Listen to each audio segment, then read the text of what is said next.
Here we are again, breathing the chilled breeze. Temperature falling strong, nothing yet to freeze.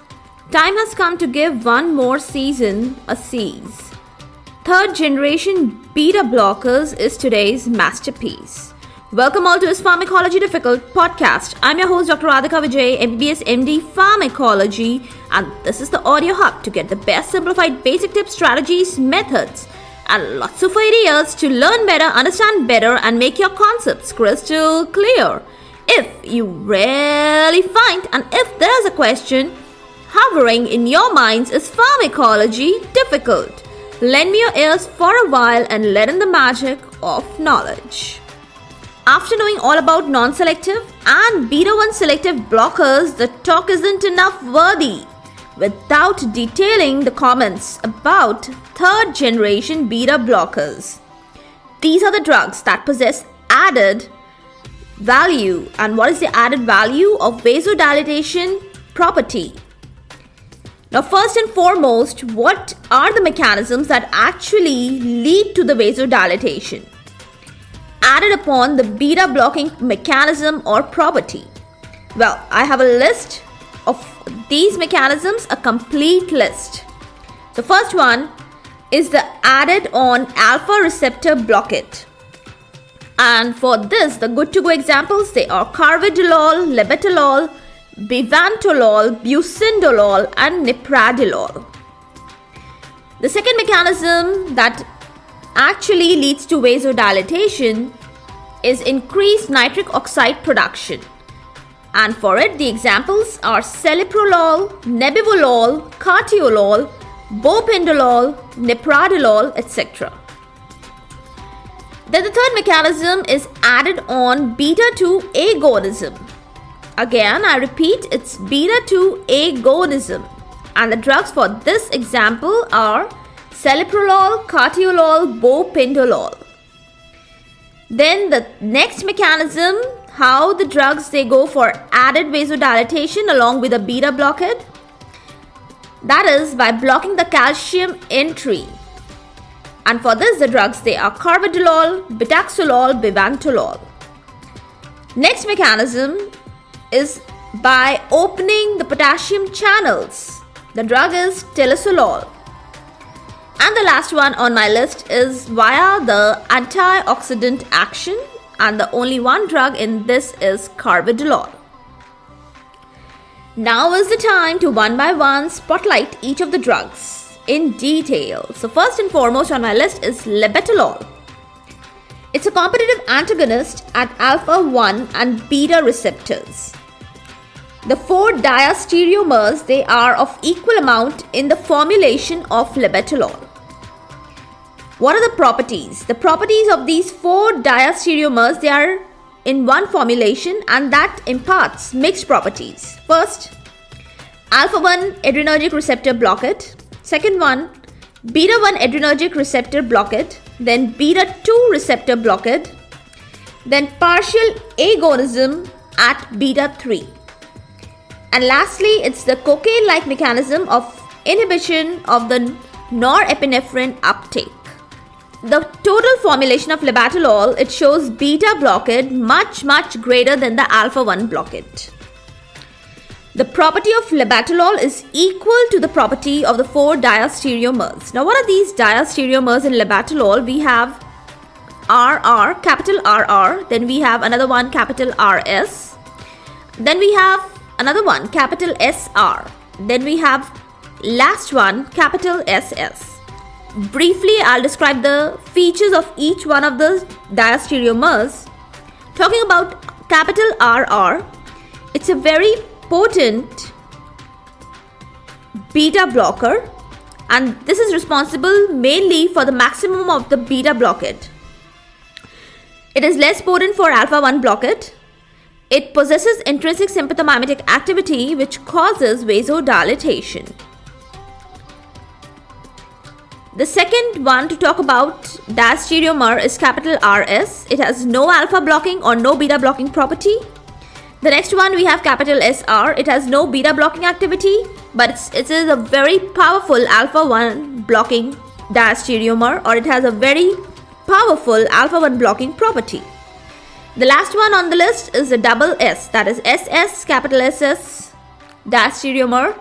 It has no beta blocking activity, but alpha 1 blocking property is present, which is equal to the racemic mixture of the labetalol.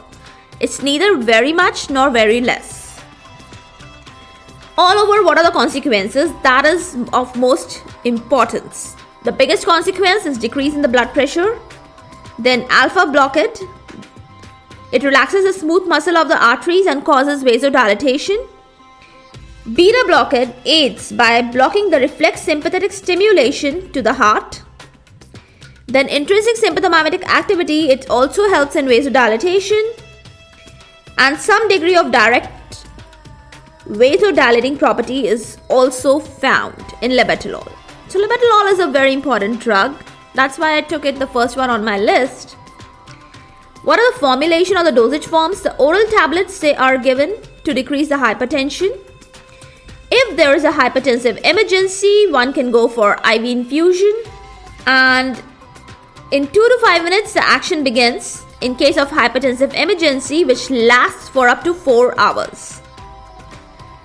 Heart rate and cardiac output, they are not affected. They are well maintained. Systemic vascular resistance is decreased. The total peripheral blood flow is not affected at all. Other blood flows like renal, cerebral, coronary, they are not affected. All are well maintained. Now we have one more quality of labetalol that I don't want to skip before I take another drug. It has a poor lipid solubility, and because of that, you can very well understand it hardly crosses the placenta or any other barrier. So it is a good choice drug for pregnancy-induced hypertensive crisis. Talking about the pharmacokinetic profile of labetalol, it undergoes extensive first-pass metabolism. The bioavailability is quite low, it's around 20%, and it increases with the food intake. One of the adverse drug reaction I want to talk about with labetalol is hepatic injury. It has been reported in some of the patients. Time to shift the spotlight. Yes, let's spotlight Carvedilol now. Carvedilol is one of its own kind, a very unique drug. What makes it so unique? Now, there is a great similarity to labetalol as far as the blocking of the beta 1, beta 2 and alpha 1 receptors is concerned. Then why do I say that it's one of its own kind of drug?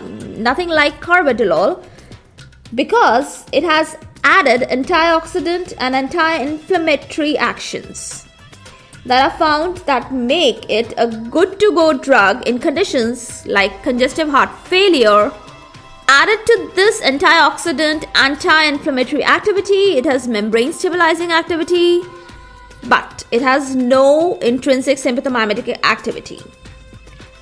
One of the functions of Carvedilol is to facilitate or help in the recruitment of beta-arrestin to the receptors like beta 1 and beta 2.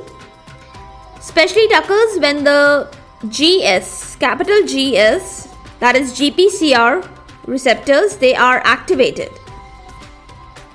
So we can say that Carvedilol serves as a beta-arrestin biased ligand.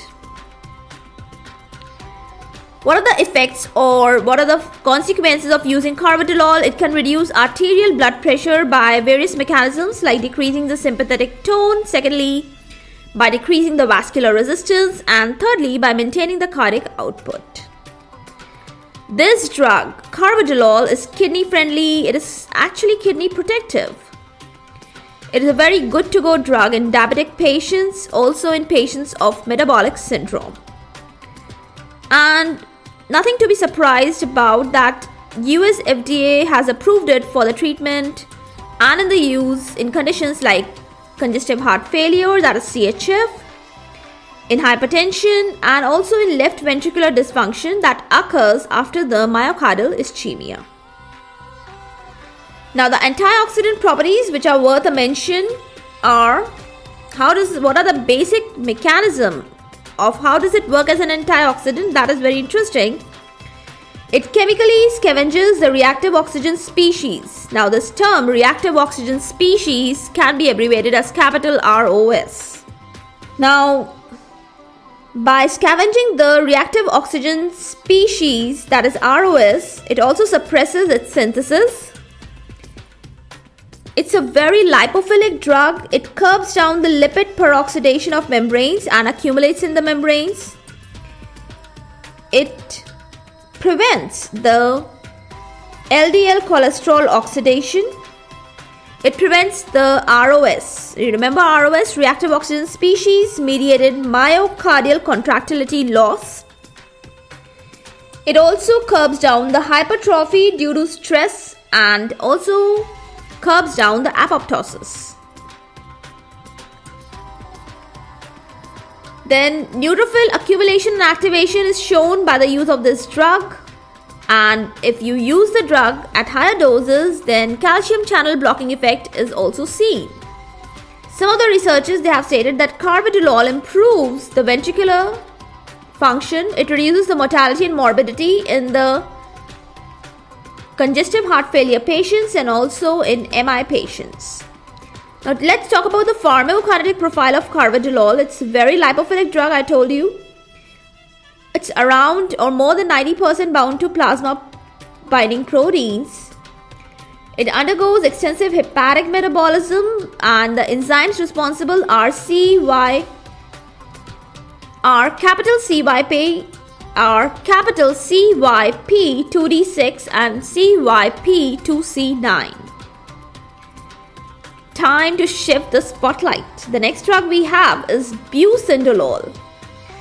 Now Bucindolol is mainly a beta blocker and it is slightly alpha receptor blocker.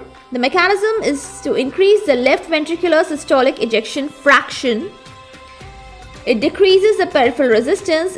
By decreasing the peripheral resistance, it directly decreases the afterload. Other miscellaneous effects that I can tell you about Bucindolol is it increases the HDL cholesterol. It has no effect on the triglyceride plasma level. And the researchers, they have seen that it has a protective effect in the atrial fibrillation and ventricular arrhythmias. Let's talk about Celiprolol. Celiprolol is a cardioselective drug for the treatment of hypertension mainly. Its lipid solubility is much low and it does not have any kind of membrane stabilizing activity. What is the mechanism?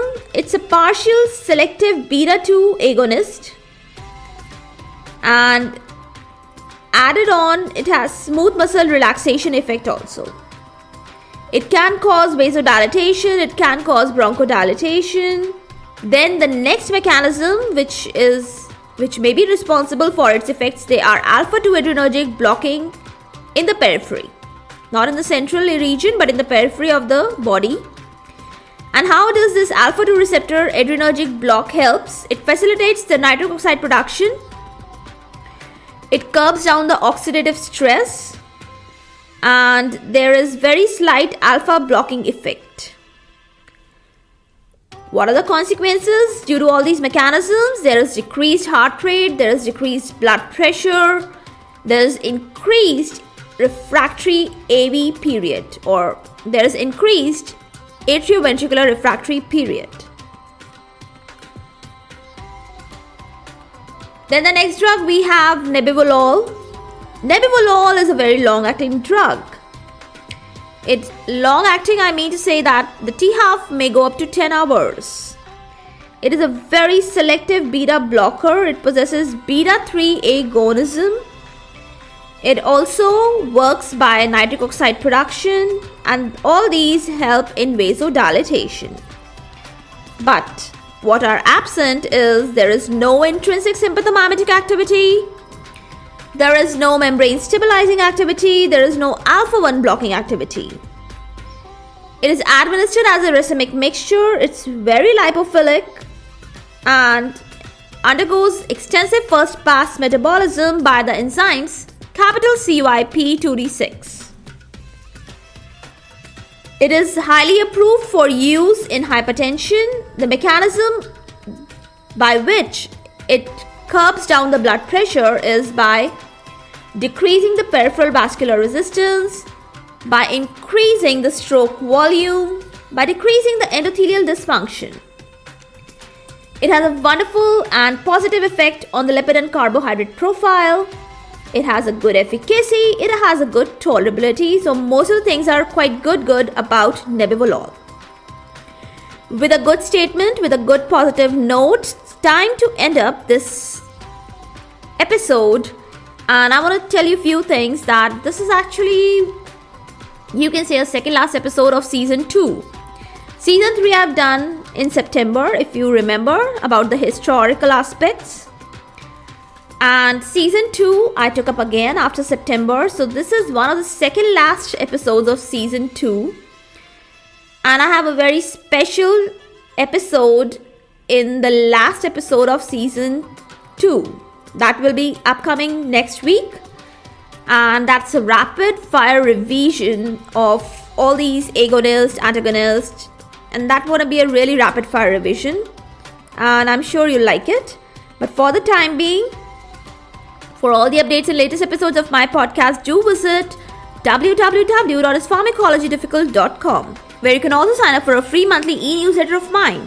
It actually contains a lot of updates about medical sciences, drug information updates, and my podcast updates also, and many more sections. It's Pharmacology Further e-newsletter, and it has a same name of podcast, Pharmacology Further Podcast. That is all about the e-newsletter. You can follow me on different social media handles like Twitter, Insta, Facebook, and LinkedIn. They all are with the same name, is Pharmacology Difficult. If you're listening for the first time, do subscribe and follow whatever platform you are consuming this episode. Stay tuned, do rate and review on iTunes, Apple Podcast. Stay safe, stay happy, stay enlightened. Thank you.